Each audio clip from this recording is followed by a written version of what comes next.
Entrevista de Tainara Conceição Fernandes, entrevistada por Rosana Miziara, na Câmara Alisson, Rio de Janeiro, 13 de fevereiro de 2025. Conte sua história, PCSH HV 1443. Tainara, vamos começar de uma maneira bem tradicional. Qual é o seu nome, local e data de nascimento? Bom, meu nome é Tainara Conceição Fernandes. Me chamam de Thay, ou Tainara Fernandes. Eu nasci no Rio de Janeiro, na cidade do Rio de Janeiro, e desde que eu nasci até hoje eu resido na favela de Jacarezinho. Nasci no dia 4 de outubro de 1995, Dia dos Animais. E seus pais são aqui do Rio de Janeiro? Os dois são também do Rio de Janeiro. E seus avós maternos? Vamos falar dos seus avós um pouco, das suas origens. Vamos falar dos seus avós maternos, você sabe a origem deles? Bom, acho que é um contexto um pouco complicado de falar da família materna, porque a parte materna é a parte negra da minha família. Infelizmente, a gente sabe que, falando do Brasil, a árvore genealógica negra ela tem uns apagões. E a gente tem um pouco disso, né? A minha avó, ela nasceu em Cabo Frio. A gente tem essa noção que ela nasceu em Cabo Frio, mas a gente não tem muita certeza de onde. Os meus bisavós e meu avô, não sei, eu conheci meu avô vivo ainda, morava aqui na favela do Guarda, que fica no Rio de Janeiro, mas não tenho conhecimento de onde que ele nasceu. E nem de seus bisavós e pra cima. Mas você chegou a conviver com a sua avó e com o seu avô? Eu convivi só com meu avô. Já no final da vida dele, ele morava na favela do Guarda, e quando a gente ia visitar minha avó postiça, que na verdade não era minha avó sanguínea, que era irmã dele, a gente o via, seu Samuel, Samuca. Tem uma lembrança muito grande dele. Ele era catador de material escravo de rua, com a carrocinha. E eu o via de vez em quando. Ele morreu, eu tinha uns 7 anos, então não tem muitas lembranças vívidas assim. Mas você chegou a ver ele com a carrocinha na rua? Que imagem que você lembra? Eu lembro, foi uma vez só, ele carregando acho que chegando em casa com a carrocinha, e eu sentia que ele tinha vergonha da gente, da vergonha do trabalho, na verdade, né? E da gente ter visto essa situação. Mas era um pouco disso, assim. Foi um momento pontual e um momento que ele visitava a gente na casa da irmã dele. E a gente não ia na casa dele porque ele tinha vergonha, pelo contexto que ele morava no barraco, enfim. Era uma situação pobre mesmo, mas ele tinha um carinho com a gente, assim, muito grande. E a sua avó, a mãe da sua mãe, o que aconteceu com ela? Não conheço minha avó, ela faleceu quando a minha mãe tinha 18 anos. Minha mãe nasceu na favela do Guarda também, e depois veio pra cá, pro Jacarezinho. E também era uma situação um pouco precária assim, de vida, de não ter muito trabalho, de viver também, de vez em quando, catando o lixo do papelão, para poder trocar por moedas e sobreviver. E ela faleceu com seus 18 anos. Desculpa, minha avó faleceu quando minha mãe tinha 18 anos. Então, nem eu, minha irmã, a gente conheceu a minha avó. E o que a sua mãe conta da infância dela? Você sabe histórias? A minha mãe, ela evita um pouco de falar, mas tem um ponto que ela lembra muito, que inclusive quando a gente tava fazendo lá do guarda, ela fala que ela brincava muito na linha do trem. E ficavam os trens parados. Aí lá eu passava por baixo do trem, jogava pedra pelo debaixo do trem. Então tem essa relação muito com o trem, assim, que tinha na favela. E, e ela não tinha muitos brinquedos, ela falava que brincava com pedrinhas. O jogo de jogar pedrinhas, assim. E que sempre tava com a minha avó. Onde minha avó tava perambulando, andando na rua, catando, ela tava com ela, assim. Ela dizia que era muito guerreira, era muito parceira da minha avó. E aí ela morreu, seu avô casou. Não.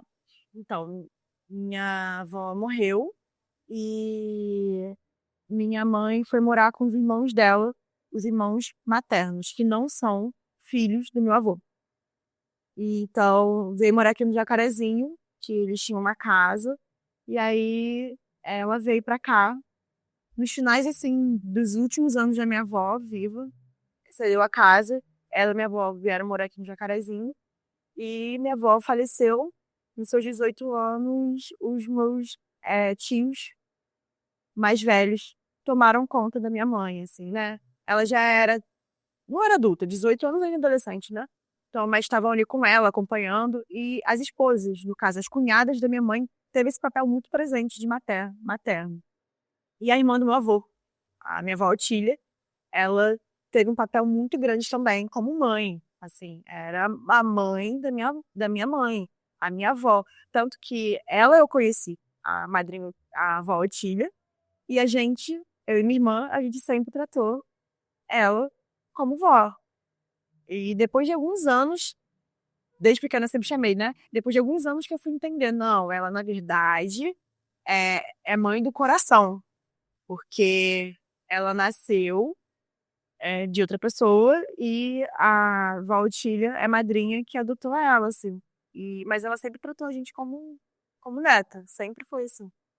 E seus avós paternos, os pais do seu pai? Então, meus avós paternos, o seu Ramis, que é o irmão do meu pai, e Dona Juraci. O seu Ramis, ele faleceu muito novo. É, Seu Ramírez é seu pai. na verdade, o seu Ramis é meu avô, porque eles têm nomes parecidos. Entendi. Então, o meu avô, ele tem nome igual do meu pai. Os dois são Ramis. E aí, é, ele e Dona Juraci tiveram seus 12 filhos. 12? 12 filhos. E aí, ele faleceu quando meu pai deveria ter uns 10 anos. E deixou alguns filhos, né? Então, meu pai perdeu seu pai muito novo, né? Meu avô morreu muito novo. E aí, teve que se desenrolar, teve que trabalhar cedo, enfim. E eram muitos irmãos, né? E a minha avó, Juraci, tinha uma responsabilidade muito grande, até porque o filho mais velho, ele tinha uma necessidade especial que na época não se entendia muito bem, até para lidar. E então tinha uma responsabilidade muito grande com os filhos, com um dos mais velhos PCD. Então, ela tinha essa responsabilidade. Na época, eles tinham um frigorífico aqui no Jacarezinho, e pela responsabilidade maior de lidar com as crianças, teve que vender o frigorífico. E isso passou anos, assim. Minha avó, ela é, viveu por muito tempo. Eu conheci a minha avó Juraci, né? Eu e minha irmã. E ela, se eu não me engano, até meus 8 anos, minha avó Juraci estava aí. E eu lembro muito dela, assim, porque ela tinha uma brincadeira de colocar a gente nas pernas e ficar levantando, sabe? Tem muito dessa lembrança, muito da lembrança de ter uma. Era uma mesa de costura. Não sei se vocês lembram que botava o pezinho, então tinha muito disso, sabe? Essa lembrança dela.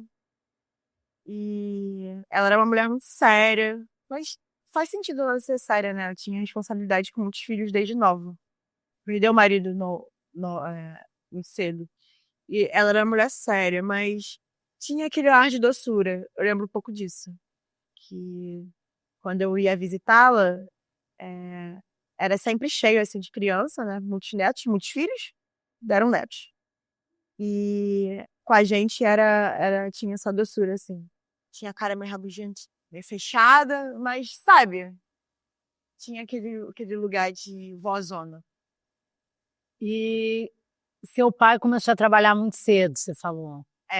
Ele começou a trabalhar muito cedo. Se eu não me engano, eram trabalhos assim de frila, né? Criança, seus 14, 10 anos. Ia pra escola. Ele e meu tio falam que os irmãos trocavam, né? Porque não tinha, eram muitos filhos. Então, quando um voltava da escola, trocava o uniforme, porque o outro à tarde ia pra escola.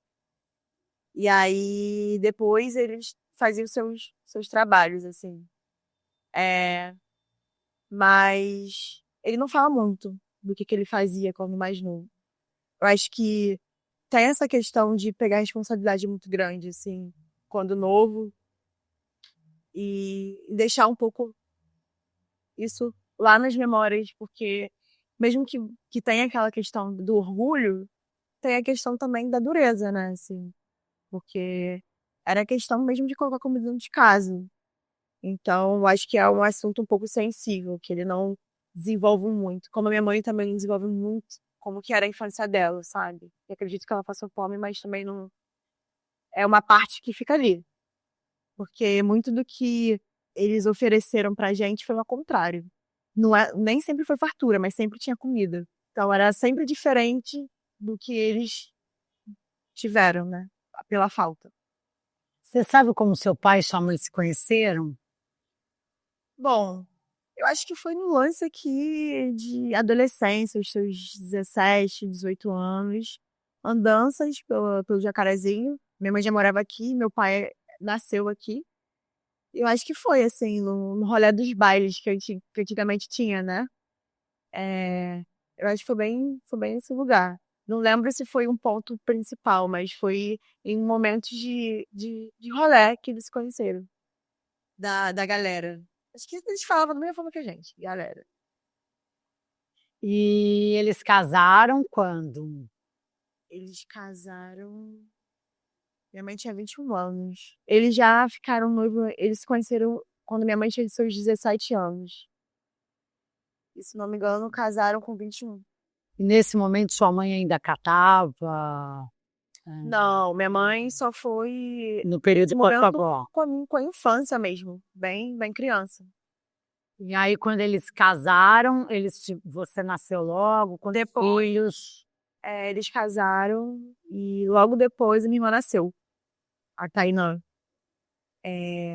A gente tem 5 anos de diferença. Veio a Tainã, meu pai queria muito menino, mas veio ela. Super feliz também, já tinha um nome até para pro garoto, que era Cauê. Mas o universo faz aí a conspiração e aí veio a Tainã. E o nome dela, ele conta que eles não tinham o nome certo.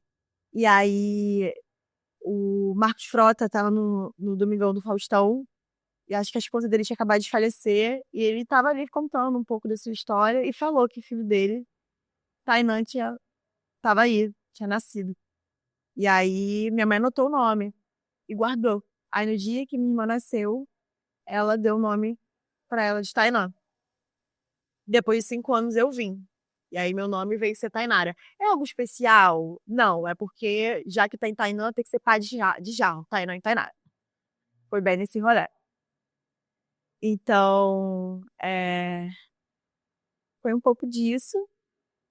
E só temos nós duas. E somos uma duplinha de garotas na vida deles dois. E aí vocês continuaram aqui no Jacarezinho. Então, é, na mesma, a gente hoje, a gente mora na mesma casa onde a minha mãe e minha avó vieram morar, né?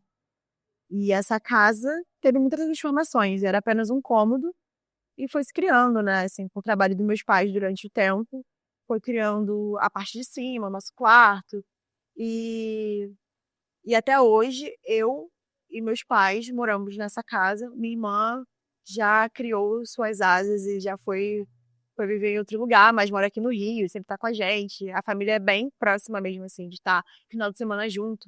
Inclusive, hoje eles trabalham juntos, mas a gente criou até hoje essa raiz aqui no Jacarezinho. Então, a gente tá na mesma. Então você ficou esses 30 anos na mesma casa, 29 anos Olha eu já aumentando. Mas já é. Você ficou esse período todo aqui em Jacarezinho, na mesma casa. Eu moro meus 29 anos na mesma casa.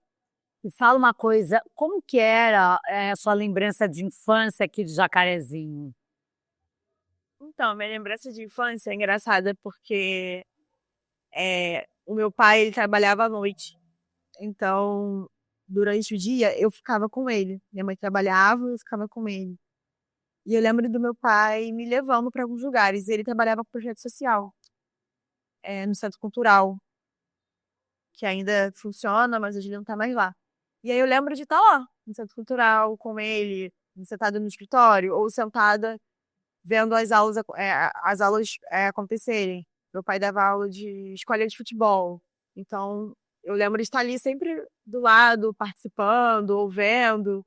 É, ou esperando também, porque tinha cursos para adultos, eu sempre ficava ali xeretando as coisas. E correndo, porque também era num espaço de terreno baldio, assim, né? Era uma antiga fábrica, então era muito grande. Então eu lembro de ficar brincando muito, correndo.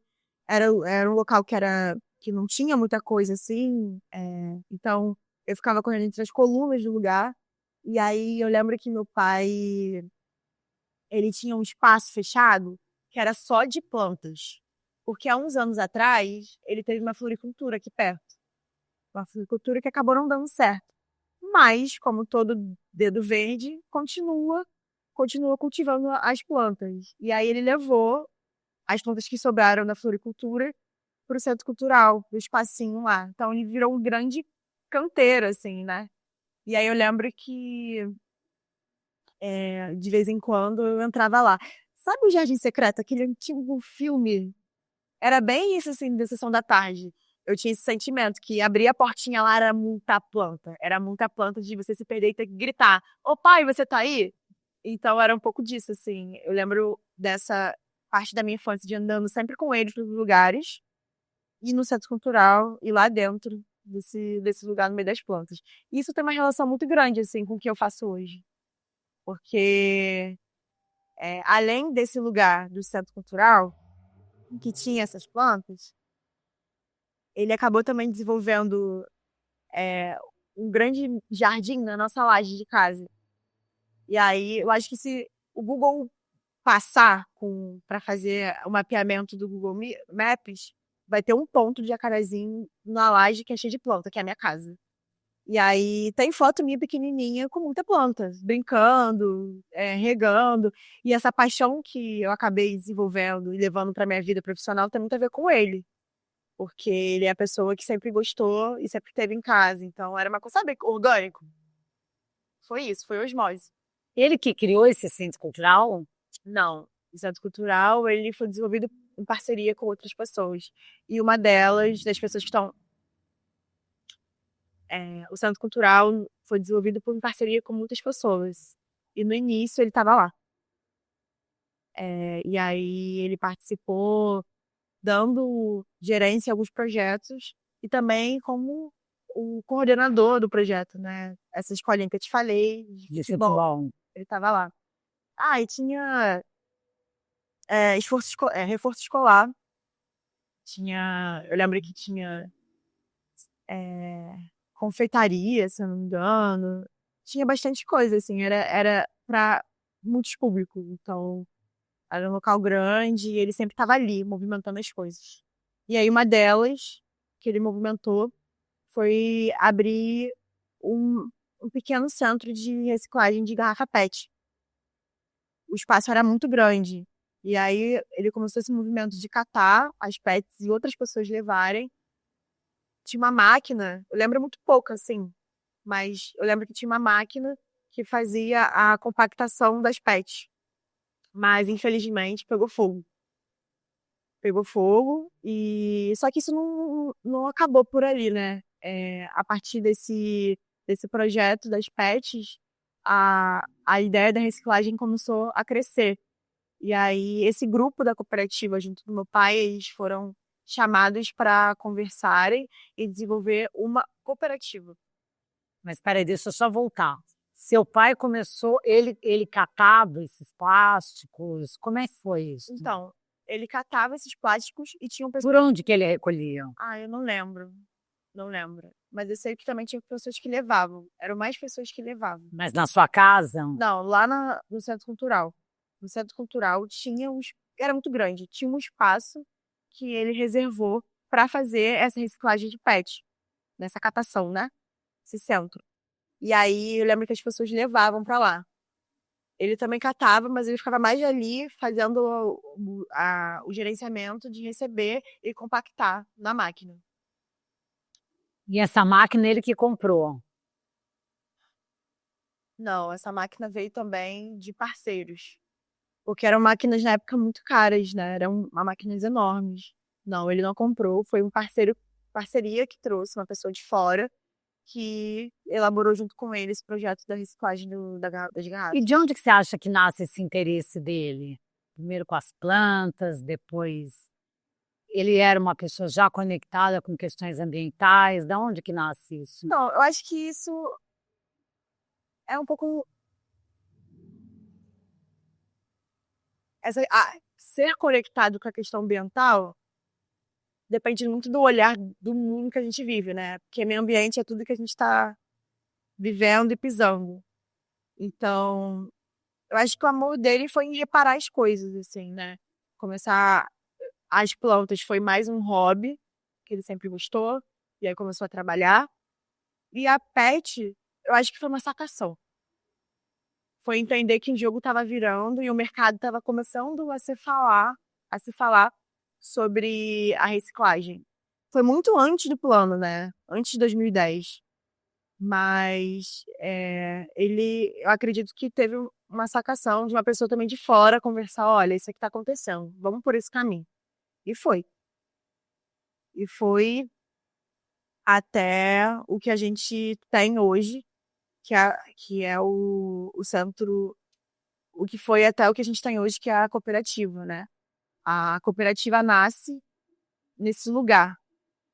Tinha esse movimento das garrafas PET, a COP da FRJ. Vamos só voltar um pouco. Aí tinha esse, lá no Centro Cultural, que tinha já essa reciclagem, queimou a máquina. É, E aí? na verdade, não queimou a máquina, teve um incêndio. Um incêndio nesse local que lambeu as coisas, assim. Lambeu. É, mas o movimento não parou, ele continuou. A pessoa que trabalhava com ele saiu, que tinha a máquina, mas ele continuou com esse movimento. Quem que fazia parte desse movimento? Ai, eu não vou lembrar o nome da pessoa.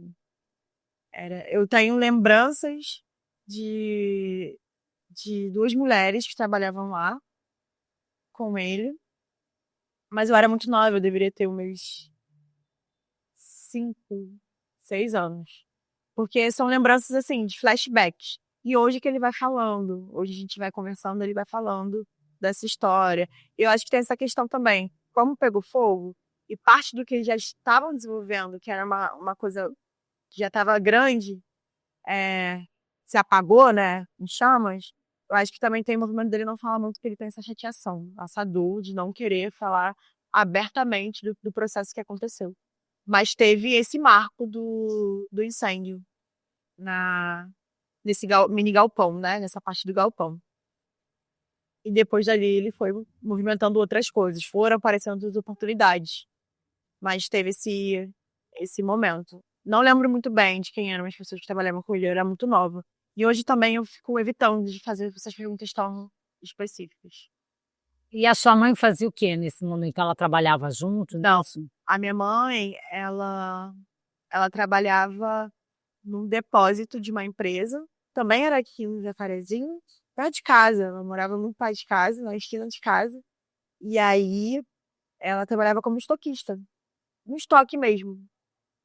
Era, eram móveis e utensílios de casa que vinha para o Brasil e era vendido em São Paulo. Aqui era só o centro de estoque mesmo. E ela trabalhava nesse galpão. E era muito perto de casa, né? Tipo, na esquina. Então ela almoçava em casa, ela voltava cedo. Então a gente tinha a presença dela também muito forte. Na hora de resolver os BOs da escola, ela estava presente porque ela tinha essa facilidade de estar morando de perto e estar perto da casa e daquele cotidiano que a gente tinha durante os dias. Com quantos anos você entrou na escola? Ah, engraçado que eu tenho uma pequena lembrança da creche. Assim, tipo, a chupeta da. Chupeta não, mamadeira no chão. E era aqui no pé do morro. Eu lembro onde era. Então, eu entrei na creche, porque meus pais trabalhavam, ficava um pouco lá. E depois eu fui estudar aqui no Instituto Educacional Imaculada Conceição, que também aqui é bem dentro do Jacaré. estudei lá até meus 2 anos. Depois eu fui estudar um pouco mais longe de casa, assim. Fui para estudar no Meia, e aí comecei a andar de ônibus sozinha, pegando mais essa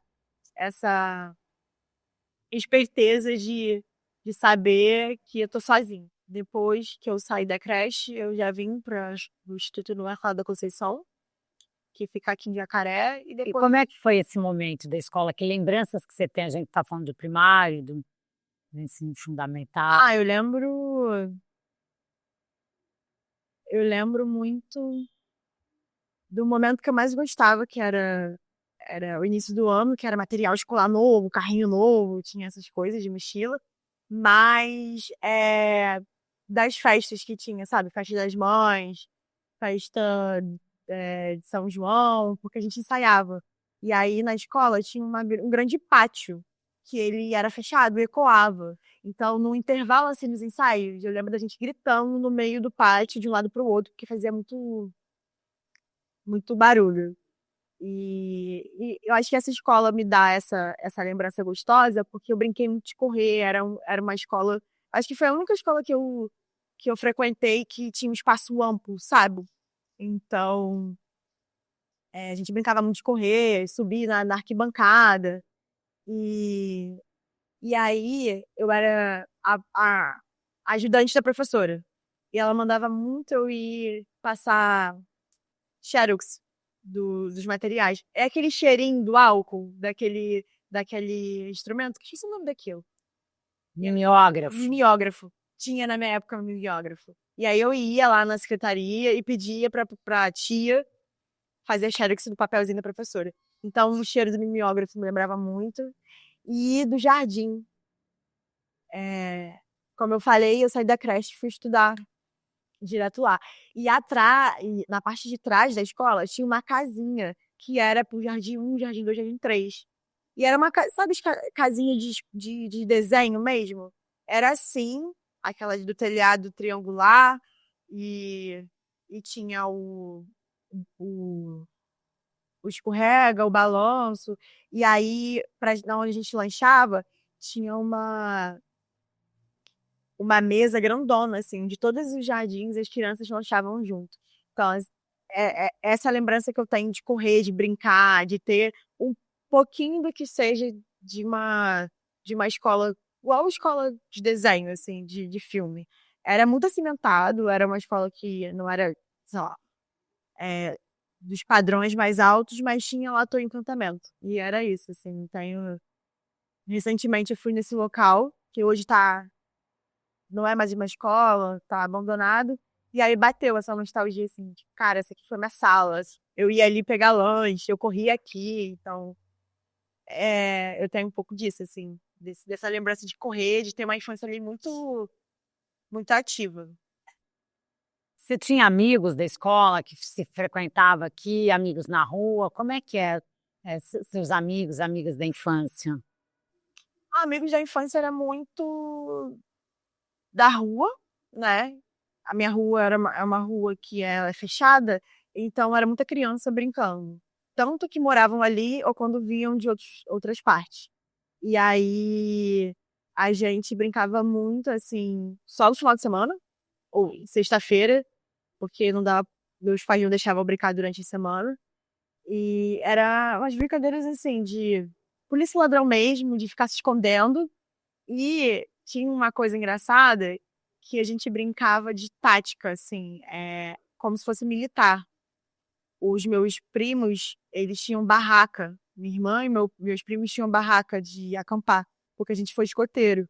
Então a gente aproveitava as barracas para montar e fazer tipo um campo, assim, de militar, fingia que tinha. Qual é o nome daquilo? É, rádio. Aí a gente pegava resto de teclado de computador e ficava, tipo, bem fazendo a brincadeira como se fosse um escritório mesmo, sabe? Então, era um pouco do que eu tenho, assim, de lembrança. De rua, brincar de rua, polícia e ladrão que rolava muito, e de esconderijo, assim. E aí, quando eu era mais nova, do meio dos mais velhos, E eu ficava dentro da barraca, meio que aqui na parte da inteligência. Na verdade, eles não queriam que eu me deixassem correr, né, com os mais velhos, então eu ficava muito nesse lugar. E, e além dos amigos da rua, eu tinha muito amigo no escoteiro, porque desde nova eu fui para o movimento escoteiro. Minha irmã é mais velha do que eu, então fui acompanhando ela. E aí minha infância também foi muito ali. Então, sei lá, eu lembro do Anderson, eu lembro do Gabriel, que durou muito tempo na minha vida, né? Até o início da minha fase adulta, a gente estava junto. Então, são amizades que ficaram, assim, porque a gente tinha essa conexão muito grande com o movimento escoteiro. E era momentos de acampamento, momentos de cair no chão, de correr. Então, tem um pouco disso. E na sua casa, como é que era a convivência com seu pai, com a sua mãe? Como é que eles eram dentro de casa, com você, com a sua irmã? Engraçado. Normalmente falam que o pai de menina acaba sendo muito molenga, e realmente. Meu pai foi um cara muito carinhoso com a gente. Apesar de ser duas meninas, né? Porque acaba tendo aquela responsabilidade de, ó, não tem menino, mas vou segurar aqui pra não vir muitos outros garotos vir em cima delas e tal. Mas meu pai foi muito carinhoso com a gente. Muito mesmo. E minha mãe também. É, E eu lembro que eles tinham um momento mais rígido, muito mais a minha mãe, quando era questão do estudo, assim. Ela ficava bem, assim, de acompanhar os cadernos. Teve uma época dela colocar as folhas enumeradas para saber se a gente tinha rasgado uma folha ou outra. Era bem nesse lugar, assim, de acompanhar fazendo os deveres de casa. Mas era muito nesse lugar do carinho, mas também, ó, você tem essa responsabilidade aqui. E a responsabilidade com a casa também, né? A gente começou a cuidar da casa já com seus 9 anos, de deixar as coisas limpas, de chegar antes do final da noite, para manter a casa bem arrumada. Então, era bem isso, assim, dessa lembrança de meus pais na infância. E tinha festas na sua casa? Se Muitas comemorava festas. Natal, aniversário, vinha parente? Como é que era? A minha casa ficava mais cheia nos dias de festa, assim, de aniversário. Minha mãe é a pessoa que ama festa. Por exemplo, ganhei um. Ela ganhou uma passagem para viajar. Ela vai fazer uma festa em casa com, sei lá, com um churrasquinho, uma cerveja. Acho que minha mãe é uma das pessoas mais felizes que eu conheço, assim. Ela sempre tá com um sorrisão, é a última a sair da festa, é a primeira a chegar, é a última a sair da festa. E, e aí lá em casa era bem assim, aniversário sempre teve muita coisa. Eu lembro que teve o aniversário da minha irmã, que tinha aquele balão que você estourava e caía, o farelo de trigo, mas também tinha bala. E lembro também balão mesmo, sabe, com o nome dela. Então, assim, eu tenho umas lembranças muito fortes, assim, em relação à minha casa, porque sempre é um lugar que tinha festa. É...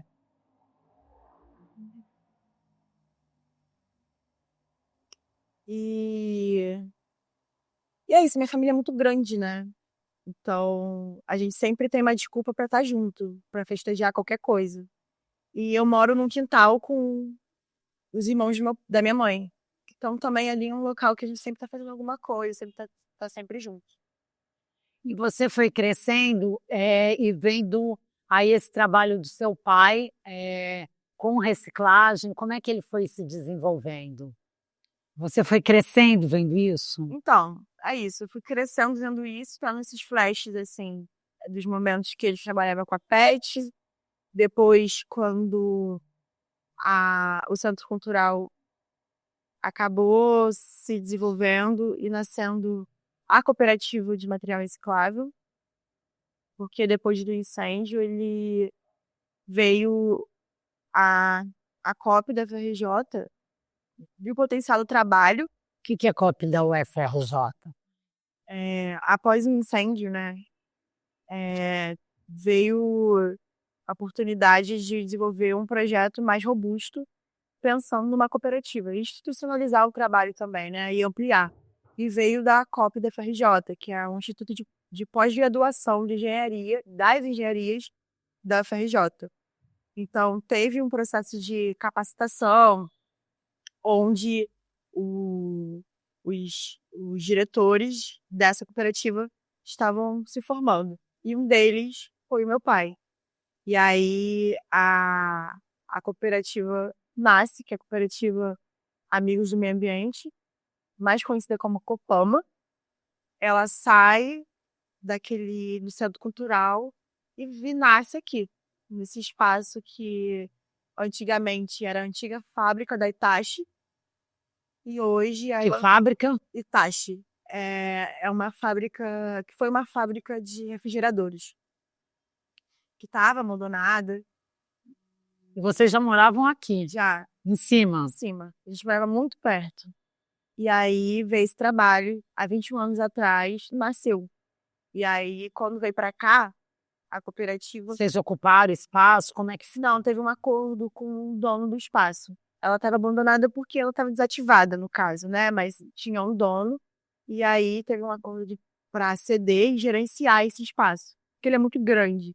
Então, além dessa cooperativa, da Copama, veio também outra cooperativa, que é a Copa Ideal, veio algumas empresas também se instalarem. E aí a Mas como é Copama que foi juntando todo mundo aqui? foi na verdade, foi, foi, foi por conexões, porque quando a Copama nasceu, ela começou a entrar no mercado do resíduo, né, de outras cooperativas. E aí, inclusive, parte dos cooperados que até hoje estão aqui são cooperados do antigo do lixão de Caxias, que foi desativado. Então, as pessoas na época que foi desativado vieram para cá. Então, teve uma conexão também com outras cooperativas, porque ali começou a se fomentar muitas movimentações. E aí, dessas movimentações, veio para cá a Cooper Ideal, que também ela reside nesse galpão. E aí, a Copama, ela vem administrando também o espaço, como o espaço condomínio, né? O que é E um espaço condomínio? porque aqui é um espaço muito grande. Então, além dessas duas cooperativas, tem duas empresas também. Então, ela acaba de Empresa do quê? empresa de outdoor, se eu não me engano. E a outra, não sei se é um centro de estoque, mas tem duas aqui dentro. E aí essas duas empresas, boa tarde. E essas duas empresas que estão aqui, elas acabam sendo gerenciadas e administradas pela Copama.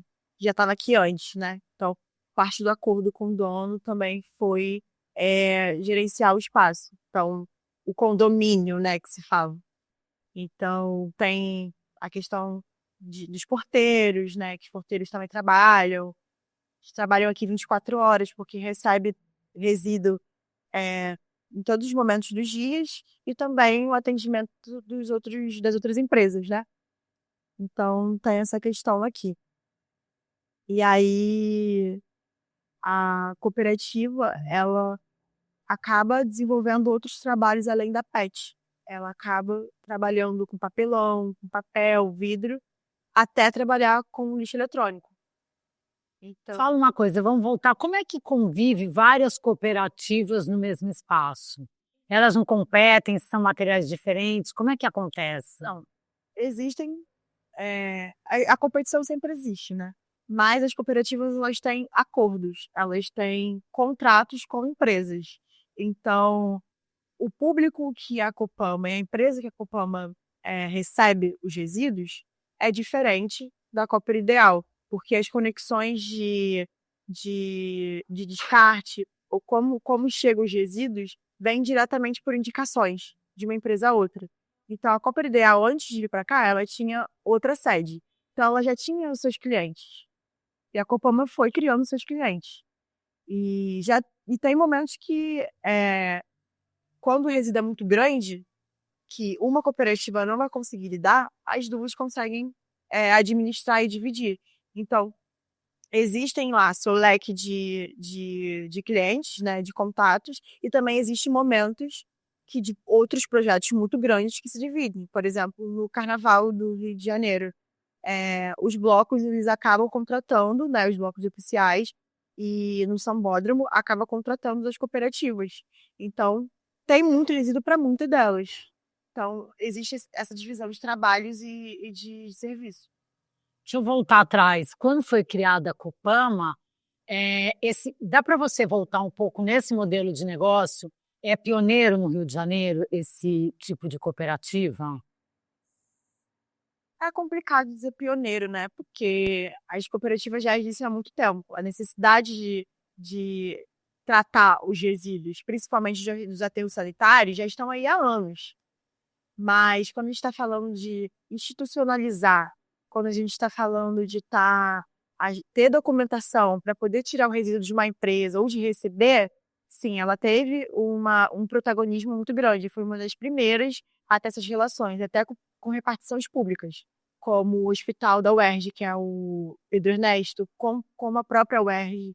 Então, ela foi uma das primeiras, sim, a ter esse tipo de relação. No começo, tinha essa coisa de vinho que era o carrinheiro, ou o catador que catava nas ruas, de lixão. A Copama, A Copama. a Copama teve isso no começo? Ou ela já nasce nesse... Ela nasce muito no contexto de aqui, quando veio para cá, teve alguns cooperados do território, mas 90% deles vieram quando o lixão de Gramacho foi desativado. Porque na época teve um grande, né, fechamos as portas, não recebe mais material, a gente sabe que depois foi retornando, e as pessoas que trabalhavam lá não tinham muito para onde ir, porque eram muitos catadores. Catadores, assim, que nasceram no lixão, trabalhando desde criança no lixão. E aí, quando teve essa desativação, esses catadores de Caxias vieram para cá. E até hoje tem muitos deles que ainda trabalham aqui. Por que eles vieram para cá? Porque desativou os catadores vieram para cá porque o lixo. Não quero falar lixão. Os catadores vieram para cá porque o Gramacho, né? O lixão de Gramacho foi desativado. E aí eles ficaram durante muito tempo sem serviço. E aí o pessoal acabou vindo para cá.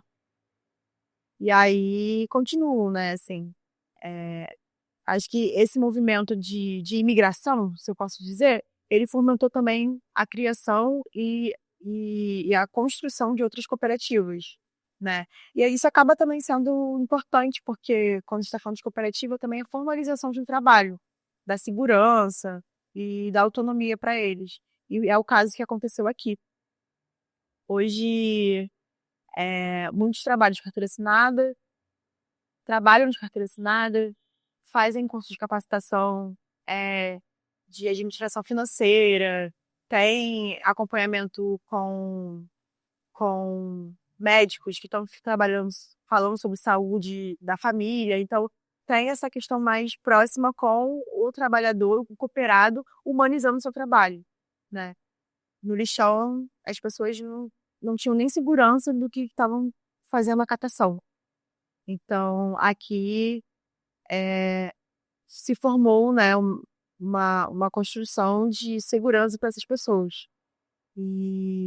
Só que o contexto de hoje mudou muito do que tinha uns anos atrás, porque a gente já teve um quadro de mais de 100 cooperados, e hoje está entre os seus 80, 70, porque tem essa oscilação dos valores dos materiais. E como as pessoas aqui recebem por produção, isso também afeta, né, no trabalho e afeta também no quadro das pessoas. De onde que nasceu esse modelo de negócio de começar a fazer contrato com empresas para retirada de resíduos? Então, esse modelo ele nasceu justamente pela formação de capacitação Da UFR. da UFRJ, da COP, porque eles tinham esse projeto de estar ali dando um apoio institucional de como trabalhar com essas pessoas, que elas conseguissem desenvolver esse negócio de impacto, né, que hoje a gente chama. Então, e isso vai sendo atualizado durante os anos, né? A Petrobras também tem projeto, então, dentro dos projetos de editais que recebem, também tem essa atualização de capacitação. Como que você vê a diferença hoje, quer dizer, é a geração do seu avô, que catava lixo por aí, com a separação e a reciclagem de lixo? O que é essa mudança? Acho que essa mudança é uma grande mudança, não uma pequena mudança. No sentido que, há muito tempo atrás, meu avô, por exemplo, ele já fazia essa catação. Outros avós também faziam essa catação. Sem saber a importância do que estava fazendo. Sem saber de como que isso mitiga, diminui o impacto da degradação ambiental, do dia a dia das pessoas, né? Como que aquele resíduo, que eu acho que é a questão, como que aquele resíduo é dinheiro e pode ser desenvolvido como uma remuneração de uma família. Então, antigamente não tinha muito esse lugar. Parecia que 1 quilo aqui de papel ou menos era para trocar por pão, porque não tinha essa valorização do que a gente tem hoje. Hoje, no contexto que a gente tem, no contexto ambiental, que está muito mais avançado de degradação, dos avanços dos impactos climáticos, a gente está pensando muito mais nos nossos processos de consumo e de descarte. Então, os valores começam a mudar. E aí, o olhar para o resíduo já muda. Então, esse processo das leis começaram a fomentar também a logística reversa, já muda também o valor desse trabalho. Não é o ideal, mas já muda. Então, o meu avô, o avô de Ciclano e Beltrano, que já era um agente ambiental, que nem sabia que era agente ambiental, hoje já teria um papel fundamental. E aí, esse contexto está mudando, mas ainda existe uma invisibilidade, porque os cooperados que a gente tem hoje ainda não sabem o valor do trabalho que eles têm. O valor de que separar esse resíduo e voltar para a linha de produção diminui a, a temperatura do clima, que não vai estar fomentando tanta. Liberando tanto gás carbônico para produzir mais material. Então, esse time de processo, as pessoas infelizmente, ainda não entendem muito o quão importante que é. Muitas empresas que trabalham com SG, pautando a sustentabilidade, entendem, mas ainda não valorizam esse trabalho ainda como fundamental. E eu acho que isso está um caminho de mudança, mas ainda precisa mais.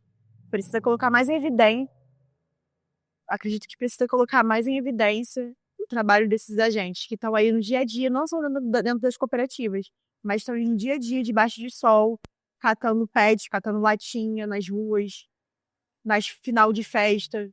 A gente não dá esse valor para essas pessoas. E eu fui, durante o tempo, uma dessas. Durante a minha faculdade, eu fiz biologia. Por que você escolheu fazer biologia? Eu fiz biologia porque tá muito linkada pro meu pai, né? Como eu falei, ele era uma pessoa que tinha muitas plantas em casa.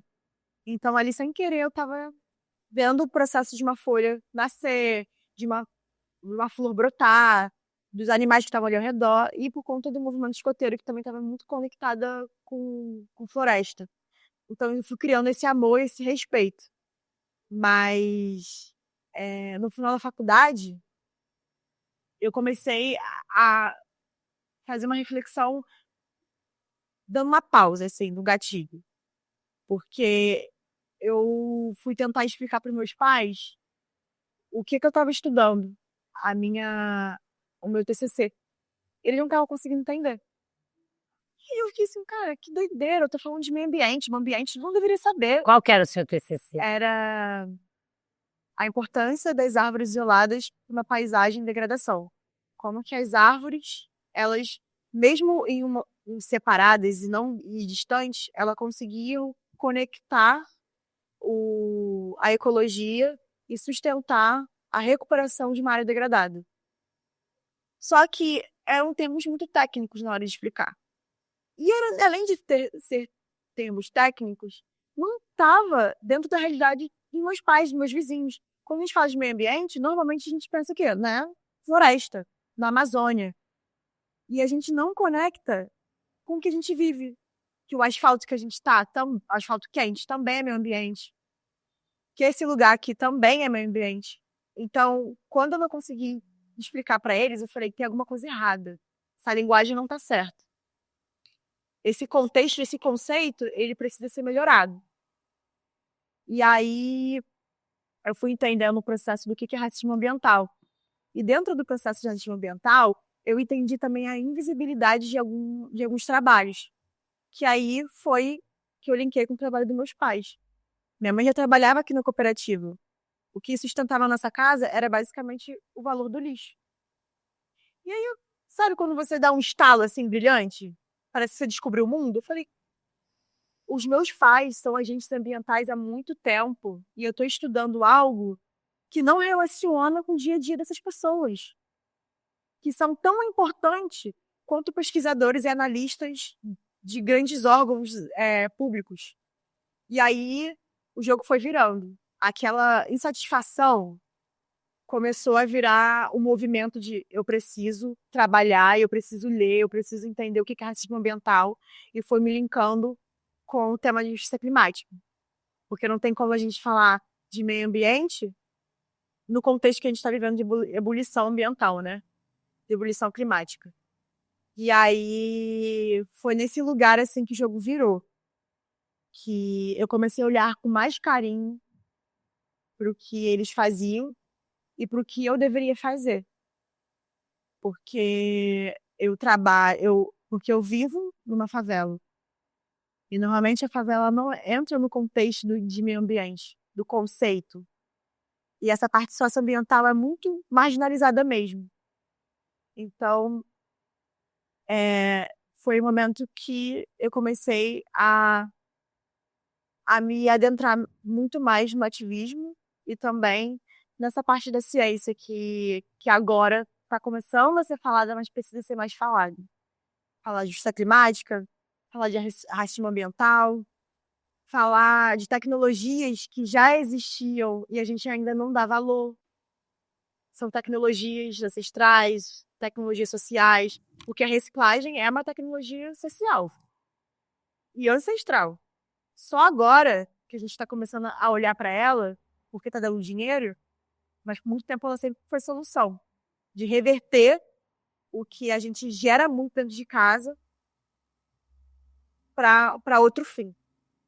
Então, foi esse caminho que eu fui seguindo. Quando você fala do ativismo, o que você foi fazer como ativismo? Com a sua tese, com a sua dissertação? Então, no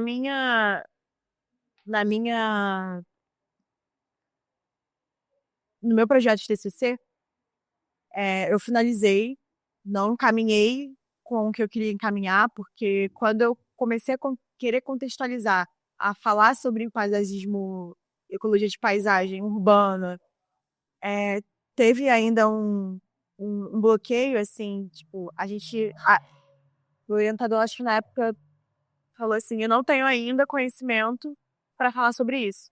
E o tema de racismo ambiental não estava tão em alta. E aí, depois de alguns meses, eu fui para uma palestra, aí foi o momento que eu entendi que era o conceito. Peguei um livro, Quem Precisa de Justiça Climática, e falei, isso aqui é interessante. E aí, o ativismo ele começa pela indagação, pela leitura, até que eu começo a fazer o curso de políticas públicas, que foi na Casa Fluminense. sem também muito entender o que eu queria fazer. Eu só queria entender como que se move. A gente tem indagações, mas o que a gente faz com isso? Aí eu fiz o curso de políticas públicas, e aí, mas desse processo, teve uma enchente aqui no Jacarezinho. O Jacarezinho é uma favela que ela é grande e tem uma parte que tem declínio, que é alta e baixa. E a parte de baixo é do lado de um rio que corta o Jacaré. E aí, em fevereiro de 2023, teve essa enchente e eu fui trabalhar como voluntário. E durante a enchente, eu vi que tinha muito lixo na rua. Era lixo, resíduo mesmo das pessoas e do que sobrou da casa delas quando a água entrou e a lama entrou. E a preocupação era que no dia seguinte pudesse chover. Então esse resíduo ia de novo para o rio e ia encher mais ainda. E aí foi quando teve todo o processo de assistência às pessoas, mas me deu um start de entender que trabalhar com resíduo também era uma ferramenta para lidar com o clima, para tentar é, é, frear esses impactos. E aí, eu, junto com colegas do curso de políticas públicas, a gente desenvolveu um coletivo, que é o coletivo Simbiose, que ele fala sobre educação ambiental. E a gente começou a movimentar um projeto pensando num plano de gestão de resíduos para o Jacarezinho. Porque a gente tem planos para a cidade, tem um plano diretor aí, mas entender a dinâmica das favelas é diferente. A logística, a geografia era muito diferente. E quando eu percebi que as enchentes estavam ali, estavam muito linkadas com os resíduos, e o que o Jacarezinho, ao redor dele, tinha outras cooperativas, inclusive essa, a gente falou, peraí, tem um problema e tem a solução. Vamos linkar essas cooperativas com o Jacarezinho. E a gente está elaborando esse plano, pensando em como fomentar essa captação de resíduos, principalmente resíduos recicláveis, da favela para cá e fomentar também dinheiro, né? Para as pessoas que trabalham aqui. Então, tirar o problema e gerar solução. E aí foi esse movimento do ativismo que começou essa indignação, essa dor. E isso foi puxando uma coisa a outra. Depois de alguns meses, eu conheci o programa Jovens Negociadores pelo Clima. O programa Jovens Negociadores pelo Clima, ele é um programa que foi desenvolvido pela Secretaria do Meio Ambiente, pela organização Perifalab, a IJ, e eu me inscrevi. Vou lá. Vou lá fazer, vou entender o que está acontecendo. E o programa era justamente capacitar jovens periféricos para lidar com a pauta climática e para estar também nos espaços de negociação. Porque não adianta a gente estar entendendo, mas sem estar ali é, é, dentro desses lugares, colocando também as nossas realidades como pautas para serem discutidas. Porque normalmente nessas conferências são muitas instituições, pesquisadores, brancos, ricos, que não têm um olhar apurado para a população que é marginalizada, que é a mais impactada, que é a população negra periférica, e comunidades indígenas, ribeirinhas e tradicionais. Então, foi nesse lugar dos jovens negociadores que a gente começou a ser capacitado a lidar nessas conferências, a saber onde procurar, a saber lidar com o tema climático, mas entendendo que falar sobre clima e meio ambiente a gente já sabe, porque a gente vive isso na pele o tempo todo. É calor de sensação de 40 graus na nossa casa, são as enchentes, inundações, é o medo da chuva, a gente entende isso tudo. Mas como que a gente pega essas movimentações e para usa como ferramenta para poder desenvolver tecnologias e políticas para o nosso território. Então, os jovens negociadores foi esse processo de capacitação. E daí fui indo.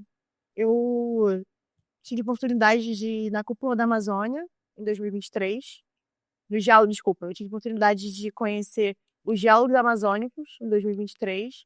E no mesmo ano foi quando eu fui à COP, em Quando Dubai. que foi o Diálogos Amazônicos? O Diálogos Amazônicos foi em 2023, em agosto. O que se discutiu lá? Então, eu fui participando dos painéis, né, principalmente para entender as realidades dos territórios amazônicos, que é muito diferente do nosso. O clima, o Brasil é o mesmo, mas existe uma diversidade de realidades e dinâmicas, né? Então, eu fui participar de observadora dos painéis, conhecer algumas organizações e tive a oportunidade também de fazer uma fala, especificamente trazendo o contexto do Rio de Janeiro e da periferia do Rio de Janeiro. Foi quando eu contei um pouco sobre as enchentes que a gente sofreu e como que é também a dinâmica do Rio, considerando os impactos das mudanças climáticas. Como que é a gerência e a falta de adaptação que os locais marginalizados ainda não têm esse planejamento tão fiel à realidade. Então, nos diálogos, eu tive a oportunidade de trazer um pouco da realidade do que acontece aqui no Rio de Janeiro, né? O que falta e o que precisa ser feito. E também levando o que a gente já tem como solução, mas que precisa ainda ser investida. Falando das cooperativas, falando das movimentações de organizações que levantam dados ou que precisam ser oficializados para que as políticas públicas realmente sejam implementadas nos espaços. E aí na COP, E aí, como é que foi o convite? Como é que você foi participar da então, COP? a COP 28 em Dubai. Os Jovens Negociadores, ele é um programa que, no final dele, tem uma seleção para alguns jovens podem ter a oportunidade de ir nas conferências das partes de mudanças do clima. Como é que você entrou para esses jovens negociadores? Como é que você chegou lá? Então, foi no meu momento na época que eu estava querendo entender o que era racismo ambiental, justiça climática, eu fui me colocando em várias palestras. E aí chegou em uma que estava falando, olha, discussão sobre jovens climáticos. E eu fui sozinha. Normalmente eu não sou pessoa que vai sozinha, mas eu fui sozinha. E foi no museu foi no centro do Rio. E aí lá me explicou que aquele momento era o lançamento do programa, os Jovens Negociadores. E aí eles estavam contextualizando a necessidade de ter jovens periféricos nesses espaços. E numa dessas, eles abriram uma fala para pergunta. E eu perguntei se dentro do programa seria fomentado a ideia de uma educação ambiental que não fosse romantizada, que fosse uma educação ambiental crítica, decolonial, que falasse sobre a realidade que a gente vive, não olhar nas páginas do conceito de meio ambiente e não considerar as favelas e baixadas, por exemplo. E foi nesse lugar ali que eu falei que eu percebi que eu tinha potencial mesmo de estar nesse lugar, nesse espaço dos jovens negociadores. E aí tinha uma inscrição. Eu participei, era uma seleção, você tinha que passar o seu currículo, uma carta, tinha uma entrevista com os organizadores do programa. E aí eu fui selecionada. E durante esse processo, o Jornal Nacional veio até aqui fazer uma entrevista comigo também, para falar um pouco sobre o contexto do Jacarezinho e de como que a juventude poderia estar nesses espaços da Copa. Como é que a Globo chegou aqui? O que você já estava em destaque? Porque no dia do lançamento do programa, eu fiz uma pergunta, né? Que eu expliquei de como que o programa poderia trabalhar a ideia de educação ambiental de uma forma crítica, considerando todo o processo das favelas e baixadas como conceito. E aí tinha uma repórter que estava fazendo acompanhamento do lançamento do programa, e aí no final ela me chamou para fazer uma entrevista. Aí eu acho que foi para Globo News, e depois teve uma conexão que eles mandaram meu contato para o Jornal Nacional, e aí eles vieram aqui. A gente foi no Rio, que tem aqui Rio Jacaré, explicar todo o contexto, né, de protagonismo da periferia nesses espaços de conferência climática. E aí foi quando fui falando, né? Aí comecei a falar, como eu tô aqui falando. E aí, como é que foi ir para a COP em Dubai? Como é que aconteceu? Como é que foi lá? Então, a COP foram escolhidos 5 jovens no final do programa. De 50 alunos, 5 foram escolhidos. Eu fui uma delas. E primeiro que foi assim, isso está acontecendo? Não está acontecendo. Eu não imaginava que ia para Dubai, assim, não mesmo. E aí, a ansiedade já bateu antes, porque durante o programa a gente vai entendendo o que que é uma COP, como que ela funciona. É um espaço muito grande? É uma grande bienal? Aonde que a gente pode estar ou que a gente não pode estar? A gente pode participar das negociações? Não pode? O que que a gente pode fazer? Então era isso, era muitas informações que a gente estava aprendendo. E quando você chega lá, é muito mais do que você imagina. A conferência era muito maior do que fisicamente imaginava. E além de ter muitas pessoas de muitos países, acho que eu nunca ouvi tantas línguas diferentes na minha vida. Mas foi um lugar muito interessante porque eu pude entender os trâmites das negociações, que não é tão simples. Eu fiquei numa das salas e eu percebi quanto que era vagaroso você mudar uma linha, uma vírgula, para entrar em consenso com outros países. Então, assim, eu entendi que o processo que a gente está vivendo hoje é um processo muito burocrático que vai além de reivindicações. Vai no lugar da diplomacia e como fazer essa diplomacia. Então eu tive esse choque, assim. Calma que as coisas têm uma hierarquia muito grande, mas isso não quer dizer que a gente não pode estar ali. A gente precisa entender muito mais para estar ali dentro do processo e reivindicar uma linha que coloque população negra e mulheres dentro do contexto da negociação, por exemplo. Então, foi esse baque e foi uma surpresa muito grande, porque tinha muito brasileiro. Essa COP28, se não me engano, foi uma das maiores delegações. A delegação brasileira foi uma das maiores delegações da COP. E eu conheci muitas organizações, muitos ativistas da juventude e não juventude que trabalhavam e que estavam falando a mesma língua do que eu. Brasileiros ou internacionais? Brasileiros, muito brasileiros. Eu conheci muita juventude mesmo, assim. Quem? Eu lembro da Jázara, de São Paulo, da Thalia, A Lázara é de onde? a Jázara de São Paulo, De alguma organização? ela, ela é, ela mudou a organização agora. Foi como eu te falo o nome da organização errado. Eu conheci a Jázara, eu esbarrei com a Valesca, que é da Rede de Andiras, de Belém, Pará. Já tinha conhecido ela nos Jogos Amazônicos, mas quando eu encontrei lá na COP, foi um sentimento muito bom, assim, de entender que a gente está ali organizando, sabe? Se organizando. E junto com meus companheiros também, que foram comigo para a COP, que foi o João Pedro, que também é jovem negociador, que foi a Marcela Oliveira, que foi a Beatriz Triani, o Gaio e o Jorge, que eles também são aqui do Rio. Então, foi um movimento muito de cooperação, da gente se ajudar o tempo todo, porque era muita informação, muitas línguas para tentar entender. E também Como é que vocês entendiam? Falava inglês? a gente, em diferentes níveis, cada um falava um pouco de inglês. E aí, no começo, todo mundo estava meio com vergonha. E tinha a Bia, que a Bia fala muito bem, o João também.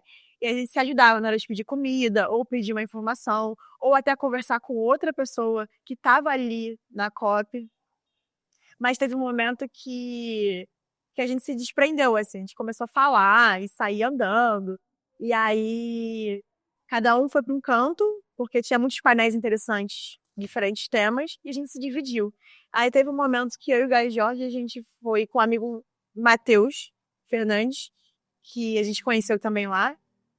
E aí a gente foi andar para conhecer mais espaços. e a gente tinha acabou em conhecendo o, o indiano, que ele tinha acabado de ganhar um prêmio da sua pesquisa. Como que foi como que esse contato todo que você teve, você chegou a ter alguma fala lá, como é que foi? Nessa COP, não. A gente não teve um momento de fala. A gente teve muitas conversas institucionais, né? É, a gente conversou, inclusive, com hoje o presidente da COP, que Embaixador nossa, o Antônio, parei. André, O André Corrêa Lago. Então, a gente não teve falas durante essa COP, desculpa, a gente não teve falas durante a COP28, a gente teve muitas conversas, né? Inclusive, a gente teve a conversa com o atual presidente da COP, André Corrêa Lago. Ele, na época, era diplomata, e a gente fez uma conversa apresentando o projeto, entendendo também a dinâmica, né, da diplomacia no contexto climático. Então, a gente teve muitas conversas para entender diferentes aspectos de atuação na COP. A gente teve essas conversas institucionais, né, e inclusive com a juventude também, de como que a gente consegue incidir nos espaços e se organizar, né. Então, foi um pouco disso. E eu acho que teve uma curiosidade muito grande, porque a gente já tinha os nossos nomes, que a gente já reverenciava muito, né, antes de ir para a COP. Tanto ativistas, pesquisadores, mobilizadores. E ali, você está num espaço que está todo mundo igual, sabe? Todo mundo andando no mesmo sol, todo mundo comendo quase a mesma comida, né? Passando o mesmo sufoco. E isso foi muito gratificante, sabe? De conhecer as pessoas nesse lugar. Eu conheci a pessoa que movimentou muito o meu estudo no clima, a autora do livro Que é Imprensa Justiça Climática, que é a Andrea Coutinho. Eu conheci a Selma Deodina, que é a coordenadora nacional da CONAC, né? Que é a coordenação quilombola. E aí foi num lugar assim, eu caí no chão, sem querer tropecei, e ela estava do meu lado e a gente conversou. Então, sabe, foi nesses nuances que a gente foi conhecendo as pessoas que a gente já tinha vislumbre e respeitava muito o trabalho. E nesse lugar da COP, eu me conectei muito com a Andrea Coutinho, que é a autora do livro Quem Precisa de Justiça Climática. Ela já tinha me dado aula no curso de Políticas Públicas, mas ali na COP a gente trocou mais. E foi um momento que me deu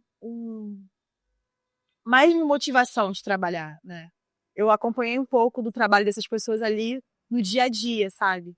Então, eu vi que aquilo também era para mim. Eu queria trabalhar com isso. E naquele contato a gente foi se envolvendo, fomos trocando. E hoje eu trabalho com ela no Centro Brasileiro de Justiça Climática, na organização que ela fundou, que é pensando na população negra dentro da agenda climática, pensando em justiça climática e equidade racial dentro da agenda. Então, a COP também me deu também essa oportunidade de entender o lugar que eu posso trabalhar e fazer essas conexões. Então, foi um lugar muito importante, assim, e um lugar também de entender quanto que a gente pode ser destemido. Eu tinha muito medo de falar inglês. E teve momentos que só ali no grupo eu consegui desenrolar. A gente acabou conhecendo o indiano, jogamos totó com o indiano, e a gente acabou descobrindo que ele tinha acabado de ganhar um prêmio. Ele era biólogo marinho, tinha acabado de ganhar um prêmio na COP.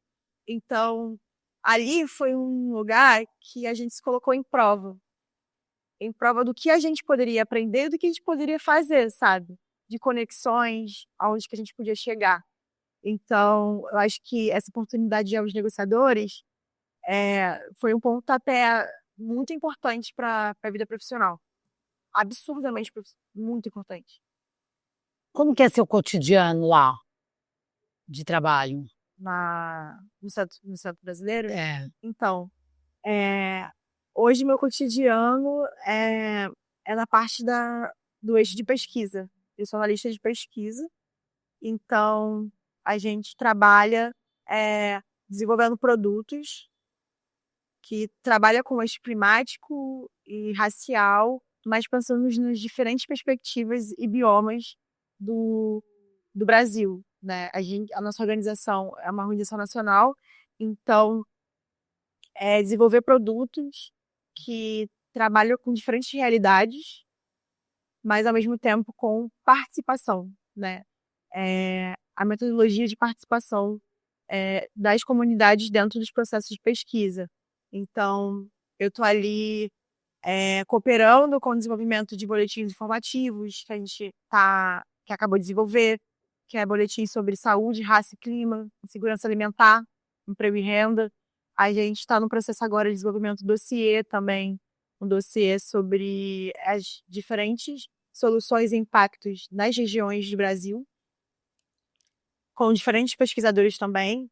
Então, eu estou nesse lugar de estar ali na construção, na cooperação na construção de pesquisas, pensando em justiça climática na pauta racial no Brasil, né?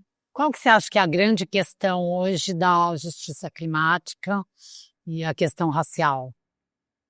Então, a grande questão é que as políticas que são pensadas em promoção de justiça climática, elas não usam a lente racial, elas não consideram as populações e onde essas populações vivem. Não consideram que, além do impacto climático, existe uma cadeia de processos sociais que é o racismo estrutural, que só evidencia mais essa vulnerabilidade. Então, quando a gente está falando de políticas públicas e pesquisas, esses indicadores não estão relacionados. Precisa dessa intersecção tanto da raça, do gênero, para conseguir realmente desenvolver a promoção da justiça climática. Então, eu acho que essa falta dessa lente, ela move essa organização dela nascer e move essas pesquisas e essas incidências também. Porque vamos colocar aí que 52% da população brasileira é do grupo afrodescendente. Essas pessoas estão sendo pensadas quando estão sendo desenvolvidas políticas públicas e soluções para o clima? Será que estão considerando as realidades das mães e mulheres negras que estão à frente dos impactos dentro do contexto das soluções? A gente está vendo que não.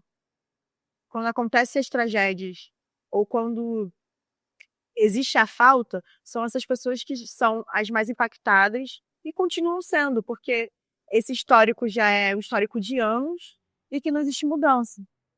Porque existe uma estrutura muito grande que inviabiliza que essas promoções cheguem a essas pessoas. Então, é preciso falar sim, da pauta climática, mas considerando as intersecções que geram essas pessoas, que impactam essas pessoas. Então, a gente está falando de gênero, a gente está falando de raça, classe social. Então, eu acho que isso é uma questão que precisa ser mais desenvolvida e mais pensada, até mesmo nas negociações. Porque falar que a gente precisa ter financiamento climático para zonas desfavorecidas, vulnerabilizadas. Mas o que é essas zonas vulnerabilizadas? Quem faz parte dessas zonas vulnerabilizadas? Quem são essas pessoas? Me diz aí. O CPF delas, a cor, o gênero. Então, o que falta para que essa justiça realmente comece a alavancar o movimento é desmistificar esses dados e começar a dar cara para esses dados. Além de considerar que o saber dessas pessoas, que a gente considera que é um saber que não é o tradicional, que não é o científico, também é ciência. Considerar que a produção de conhecimento dos territórios são soluções, sim, e precisam ser colocadas em pauta e dentro da valorização desses conhecimentos para começar a ter os efeitos benéficos de adaptação e mitigação à tona. Porque se você fala do território e das pessoas sem considerar a construção dessas pessoas nessa problemática, você está falando por falar. Você precisa falar do território como território. A construção dessas soluções, dessa intelectualidade, precisa ser feita com o pé no chão, com o saber ancestral, com o saber popular, com a tecnologia social. Para ter realmente uma justiça climática, a gente precisa valorizar a produção de conhecimento de territórios e aumentar a lente de quem são essas pessoas. De quem são essas pessoas que são vulnerabilizadas, que não são vulneráveis. Vulneráveis é quem nasce no local, mas vulnerabilizadas é quando se colocam essas pessoas nessa condição. Então, quando a gente está falando de impactos estruturantes sociais, está dizendo que essas pessoas são colocadas nessas condições. Então, é um pouco disso. E aqui, como é que foi, paralelamente, como que é a sua atividade aqui, esse espaço, como que ele nasceu? Bom, você participa das decisões da cooperativa? Na verdade, a minha relação com a cooperativa, como eu falei, ela está muito relacionada com a construção do trabalho dos meus pais. Já trabalhei aqui há um tempo, mas hoje eu tenho um trabalho mais de parceria. Eu faço parte do coletivo Simbiose, construo junto com outros colegas, e a gente trabalha aqui com a cooperativa, alavancando algumas oficinas, pautando a sustentabilidade, pautando a questão dos resíduos, da educação ambiental, principalmente nesse museu aqui, que é o espaço que a gente consegue sensibilizar muito mais, de uma forma imersiva do que sentado numa palestra falando alguma coisa. Então, a gente tem esse trabalho em cooperação, de uma forma simbiótica também, e ajudando também a fomentar o conhecimento do museu, que é um museu que já tem há mais de 5 anos e ainda não é conhecido pela comunidade, ainda não é reconhecido por outros espaços. Como é que nasceu esse museu? De quem foi a ideia? Esse museu, eu acho que é muito interessante você conversar com o Luiz, ele vai poder desenvolver muito melhor isso. O Luiz, ele foi idealizador do museu. Luiz Fernandes, ele é atualmente diretor da cooperativa e ele sempre quis trabalhar com a questão da arte, né? Porque ele percebia que vinha muitos materiais de valor para cá. Era quadro, era um tampão de mesa, era cadeiras. E aí ele percebia que aquilo tinha muito valor. Então ele foi construindo essa ideia junto com o Rogério, que é o artista plástico do museu, para poder desenvolver o que a gente tem aqui hoje. E aí isso também está muito relacionado com os resíduos que são descartados pelas empresas, por exemplo, né? A gente tem aqui muitos frascos de perfume. E aqui conta também uma história, né, de consumo, de como que as embalagens foram se reconstruindo e foram se remodelando. Então aqui tem um lugar muito de afeto, sabe, do dia a dia. Tipo, cara, eu tinha. Tem um telefone, por exemplo, antigo. Nossa, eu tinha esse telefone há muitos anos na minha casa.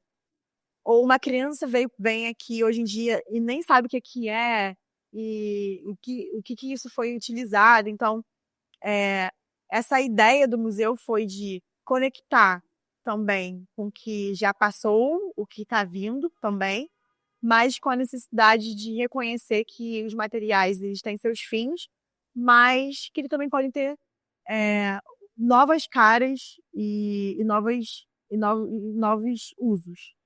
Além também de sensibilizar sobre o consumo, né? Assim, que nem tudo tem um fim. Então é preciso a gente saber lidar com o que a gente compra, o que a gente vai fazer, porque esse espaço aqui, ele conta a história do nosso dia a dia, né? E para a COP30, você vai participar? Como é que você está vendo a COP30? Bom, muitos enigmas para a COP30, né? Eu tenho muita vontade de participar, ainda estou pensando em como que a gente está elaborando como vai ser essa participação, justamente porque é a COP que vai pautar o que a gente está vivendo atualmente no Brasil, o contexto ambiental do Brasil, né? Depois de alguns anos de degradação, de grande desmatamento, e implicação de negociações que são muito importantes para a biodiversidade, que é o que a gente está fomentando o ano inteiro. Então, tem planos para a COP30, vamos ver se vão ser concretizados, mas para esse ano, eu estando nela, eu vou estar ali realmente focando na agenda da biodiversidade e da população negra. Obrigada. E o que você achou de contar a sua história de vida para o Museu da Pessoa? Sei lá, eu senti um resgate, porque quando a gente fala da nossa história de vida, parece que tem uma história já contada na nossa cabeça, o que a gente é, de onde a gente vai, parece que tem um script. Mas quando as perguntas vão sendo feitas, vai desencadeando outras lembranças, que às vezes a gente nem está preparado para ter. E aí teve momentos que eu segurei também aqui o choro, ou emoções, porque a gente não imagina como que essa conversa ela vai se desdobrar, sabe? Então, foi um lugar gostoso. Apesar de, o que essa pessoa vai me perguntar? Mas foi um lugar gostoso, assim, na surpresa dos sentimentos que eu senti. E até de revisitar quem eu sou. Acho que teve muito disso, né? Revisitar o que a Tainara é, não só pelas coisas que eu vivi, mas do que eu senti nesses momentos. Eu gostei do convite, eu me surpreendi bastante, assim. Foi muito fora do convencional do que eu já participei. Obrigada pela oportunidade.